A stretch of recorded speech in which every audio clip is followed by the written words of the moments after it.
relationships.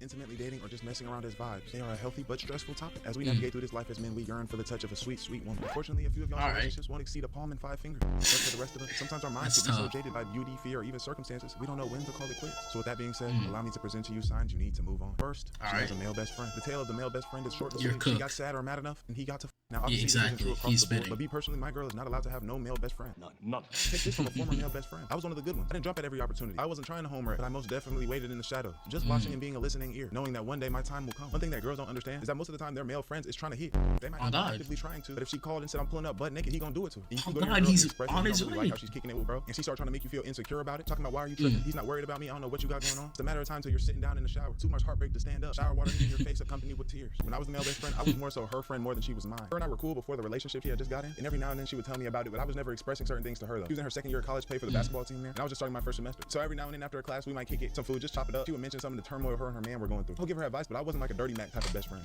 So he's a cool guy. I wasn't talking to her talking about you don't deserve this. I was more so like, oh damn, that's crazy. Word type of best friend. I was just an outlet for her to yap to. But one cold winter night, I'll never forget. She hit me, told me come to her spot. I was already out making plays. Except one of her teammates was trying to get some gas. I was serving at the time. So when I get there, I make my money, but she also my friend. So we kick it. But I knew it got very unfriendly whenever she started showing me her room. Something in me told me it was my time to shine. I've never been the type to force nothing, and I definitely was never the type to be too nosy. So I wasn't gonna say, what about your man? If I'm on that, I'm gonna let you take me where you want to take me. I sit on her bed and I don't remember exactly how we got into it. Y'all niggas don't need to know that anyway. This ain't no porno. Just know we have a relationship. Afterwards, I'm ready to slide. I had already spent too much time here anyway. The initial mission had already been complete. Make the serve, get the money. But remember, I'm the vessel to her yap. So we're having conversation. Mind you, still has not brought her nigga up. But then her nigga calls. I've never met bro, never even seen him in real life, but he did. That's tough. Like, oh, hold on real quick. I forgot to mention that we're in the nude while these conversations are going on. But when she answers the phone, she kind of just keeping it up on her face. And this next part is when I realized I can't do this no more. This was just too foul. This is nigga girl, so he obviously asked, what you doing? She says nothing in like a giggling way. I swear to you, start stroking my shit. To her, it must have been some type of kink, but to me, I was just too overstimulated. I already got my money. Now I'm over here violating this nigga. So when she get done with that conversation, I already start putting my clothes on. To get out the door, she talking about she gonna hit me later. But from that point forward, our conversation was very short and very rare. Second, she's too friendly. One of my biggest pet peeves in a relationship is a girl being too flirty and friendly. But can I sure ask my girl how are you doing? If she sees that as an opportunity to have great dialogue and conversation, I don't want her. You don't gotta be rude. But why does this nigga know all about you and you know all about him within 15 minutes? Laughing, smacking him on his shoulder and jump. I've come across a couple where the girl was like, you are so handsome, with her nigga right next to him. And bro gonna say, yeah, you are handsome. Some shit like that. Never. Nigga might be gay. Never.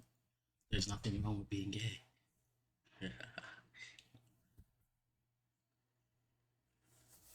Would have turned me evil personally. Back when I was serving, I had this one dude that used to pull up with me with his girl in the whip all the time. But every time he would pull up out of respect for him, I never really paid attention to his girl, never really saw what she looked like. He would pull up in his whip, I see him, dap him up, get right, and he gone. But one day I come out to serve and I'm zooted myself, I'm gone. Give him the gas without taking the money. I get back in the house, he called me like, bro, you didn't get the money from me. I tell him, damn, I appreciate that, bro. Come outside. Give me the money, he like, what happened? I'm like, bro, I'm gone. He start laughing and his girl is cracking up like I'm Dave Chappelle or some shit. She laughing so hard, I finally get a glimpse at her. I ain't gonna lie, she looked pretty good. For some time later, I don't know how long, this is regular. He come pull up, get gas and his whatever. So what day I get talking about, yo, this is K so-and-so's girl. This not really her name. He's like, bro, out of town, I'm trying to get some gas. I guess that time that I forgot the money was just so funny. She felt the need to bring it up again. Talking about LMAO, don't forget the money this time. I said some shit like LOL, yeah, I was tripping. She pull up that night, I'm telling you, she did look good. I'm not going to lie. I'll give her the gas thing, it's gonna be quick like with her man. But her friendly ass just start talking and talking and talking. Like this is the first date emphasis to ask if I'm trying to match. For my non-fiends out there, matching is whenever one party has their gas, you get your gas, y'all bring it together and y'all indulge together. If a man asks another man to match, it's a term of endearment, mutual respect. But if a girl asks a man to match, the byproduct is probably relation. If I'm being honest, if I was a girl around that time, I probably would have did it to her. I kindly refused and I saw her energy shift. I think she got scared that I was gonna tell her man. So going forward, when bro came back in town, his girl ain't even looked my direction. Friendly ass girl.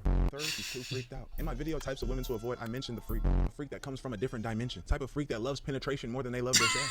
With me having another story, it had to be mentioned again because this one's even crazy. I just want to say, if the girl you're pursuing is too freaked out, honestly call it quits. If it feels like every day she's trying to be on that, every combo she's bringing up relations, that shit gonna get old quick. Think about a super freaked out girl. I feel like it brings a super high body count. And me personally, a crazy body count, I just can't get behind it. I'll never ask what a girl's body count is. But in the event that it comes out, my brain immediately resorts to a method that I found it. I call it the what's up bro method. When a girl tells you her body count, let's say it's 30. You envision yourself in a room in front of 30 individuals, walking up to each one and being like, what's up bro? What's up bro? What's up bro? And go all the way down the line. By the end of the line, if your mental's okay with meeting all them niggas, that's your world, brother. But this topic had made me think about the freakiest woman I've ever met in my life. I was a senior in high school, this girl had just graduated. Me and my dog were at one of our opposing schools' basketball games, and this girl catch my attention. To me, she looked good. I go up to her, say what's up, introduce myself. She proceeds to tell me I don't like light skins. But she said you can take my number anyway. I'm like, cool. That night I shoot a text, striking a conversation, ended up leading us to being on FaceTime that night. When the phone answers, this girl's in the bathroom, but it's laying down facing up. So I'm seeing her ceiling, her mirror, and her light. She's talking about 1 second, I just got out the shower. I say something like, why the phone down? Knowing damn well why it was, but I'm definitely on timing. And to my surprise, this girl posts the phone up, but she has a towel on. Dang it. Mind you, this is the same night, the same day that I met this girl. The excitement I was feeling, close to when my mom got me that 360 when I was a young nigga for Christmas. I started getting in my bag. Talking about, I thought you ain't like light skin. Talking to her, asking her about shit I really ain't care about. Cause shorty gonna proceed to tell me that she said fuck college. She a stripper. That's all I needed to hear. I hit her with no, you're not. Let me see something.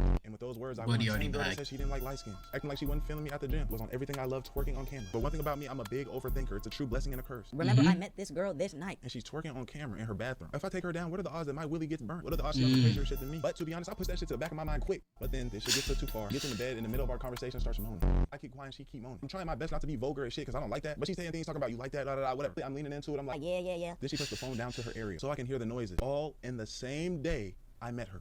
And the same person to say I don't like light skin. She not playing. She tell me to take my shit out. Tells me to please myself. I swear to y'all, I did not do that. Not me. I did act like it though. When she was like, is it out? I was like, Yeah. playing into this shit. I don't know what I was on. Fast forward after all this freaked out shit. At the end of our whole ordeal, we gonna say we should link tomorrow. I'm like, bet, let's do it. Tomorrow came and I got hit with that text. Like, when are you gonna slide? I sat there and made a choice. Was it fear? I don't know. Was it my intuition? Probably a mix of both. I didn't respond at all. I just left that shit on red. All right, I see that. Freaked out for me. Yeah. She's sneaky as hell. If you ever talk to or dated a real sneaky person, you know how mentally draining that shit is. Thinking about all the egregious shit that they doing. And every time you bring it up or call them out on it, they got the perfect excuse. They mastered the art of real Can't do stuff. that. My experience with a real sneaky girl, I didn't really pressure about that shit too much because I was just on the same timing. This was the girl that I had lost my V card to. We were too immature to know how to operate. Just say, hey, let's not be together. But we were both definitely sneaking around on each other. This situation though is when I realized the power of a real sneaky woman. When she started messing with me again, she came to the crib. After doing the deed, cool and vibing, hanging out. She go in my closet. She want to leave with my Texas Rangers jersey. I really didn't want to let it go, but because of what I had did, I guess I just let her have that shit. This was towards Valentine's Day, and that's important. Again, like I said, our relationship's so toxic. We so young and dumb that again we stopped talking to each other. Valentine's Day go by, we start talking again. I had to remember the time that I found out she had went to a basketball game and she said she was kicking it with some of her friends. So I started doing some investigating. Went to her IG, looked around.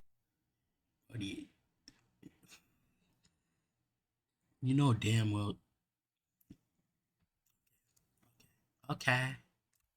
She went to see a nigga. A little bit. I went to the section of the profile where you get tagged at. See a picture of her outside her house with heart balloons and a teddy bear and shit. I'm like, I didn't get her that shit. Click on the photo, start looking through the picture. Last photo, I'm not gonna lie, hurt my soul. I see her hugged up with a nigga, and the nigga has my Texas Rangers baseball jersey on. That one hurt. This nigga hugging with my girl and rocking my shit. So guess what I did? Moved on. That being said, another video has been concluded. I just want to actually banger. Don't forget to like and subscribe type shit.